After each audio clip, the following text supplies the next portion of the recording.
नमस्कार, मैं हूं इंद्र मोहन। भारत में अब अनलॉक 1 शुरू हो गया, यानी कि धीरे धीरे चीज़ें जो हैं वो पटरी पर लौट रही। लेकिन अभी भी आपको और हम सबको कुछ नियमों का जरूर पालन करना चाहिए, जिससे कि संक्रमण को रोका जा सके। सबसे पहली बात तो ये कि सोशल डिस्टेंसिंग का जरूर पालन करें, और दूसरी बात यह कि मास्क लगाकर ही घर से बाहर निकलें और बार बार अपने हाथों को भी जरूर धोएं। जिस तरीके से अनलॉक 1 शुरू हुआ है, लोग फिर से जब काम पर लौटे हैं तो संक्रमण के मामले भी देश में बढ़े हैं। लेकिन अच्छी बात यह है कि भारत में लगातार रिकवरी रेट बढ़ती जा रही है, यानी कि जो लोग संक्रमित हो रहे हैं उनके ठीक होने का रेशियो बहुत अच्छा है। और सबसे बड़ी बात यह है कि जो लोग अभी संक्रमित हो रहे हैं वो एसिम्प्टोमेटिक हैं, यानी कि उनमें ऐसा कोई भी गंभीर लक्षण कोरोना वाला नहीं है। और जो ICMR की गाइडलाइन है उनके अनुसार अगर 10 दिनों तक उनकी रिपोर्ट पॉजिटिव आने के बाद कोई लक्षण नहीं आता तो उन्हें पूर्णतः स्वस्थ मान लिया जाता है। देश का रिकवरी रेट कंटिन्यूसली इम्प्रूव कर रहा है। कल की तारीख में भी देखें तो 3,708 people they have got recovered, और उसके साथ ही देखें कि टोटल हमारा रिकवरी नंबर जो है वो बढ़कर 95,527 पेशेंट्स हो चुका है। और इस रिकवरी रेट में स्टडी इम्प्रूवमेंट हो रहा है।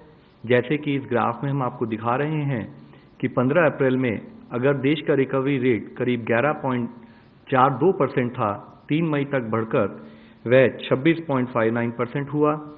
18 मई को वही बढ़कर 38.29% और आज बढ़ते बढ़ते वह बढ़कर 48.07% हो चुका है।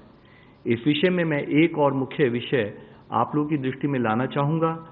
कई बार हम लोग कंपैरिजन करते हुए एक बार ये बात करते हैं कि आज देश में नंबर ऑफ केसेस बढ़ गए हैं, हमारा देश 7वें नंबर पर है। यहाँ यह सोचना, यह एनालाइज करना बहुत जरूरी है कि यह एनालिसिस एक डाउटफुल, एक रॉन्ग कंपैरिजन प्रस्तुत करता है। जब भी हमें कंपैरिजन करना चाहिए वह कंपैरिजन प्राइमरली हमारे देश की आबादी की तुलना में होना चाहिए।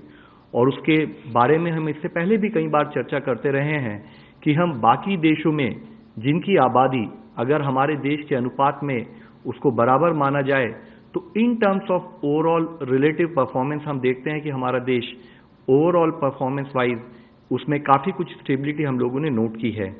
अगर हम आज का भी डेटा देखें तो हम पाते हैं कि अगर 14 देश लें जिनकी आबादी हमारे देश से मिलती जुलती है, वह 14 देश देखें तो आज भी उन देशों में हमारे देश के मुकाबले 22.5% अधिक केसेस आए हैं और 55.2 टाइम्स अधिक डेथ भी वहां पर रिपोर्ट हुई हैं।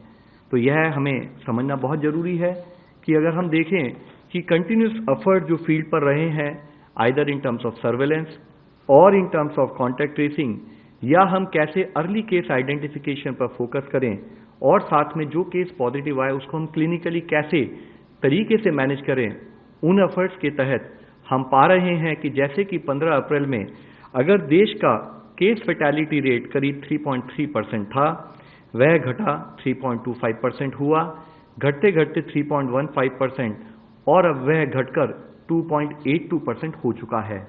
इसी कंपैरिजन को अगर हम फैटेलिटी रेट को अगर हम देखें तो हम पाते हैं कि हमारे देश का fatality rate is among the lowest in the world.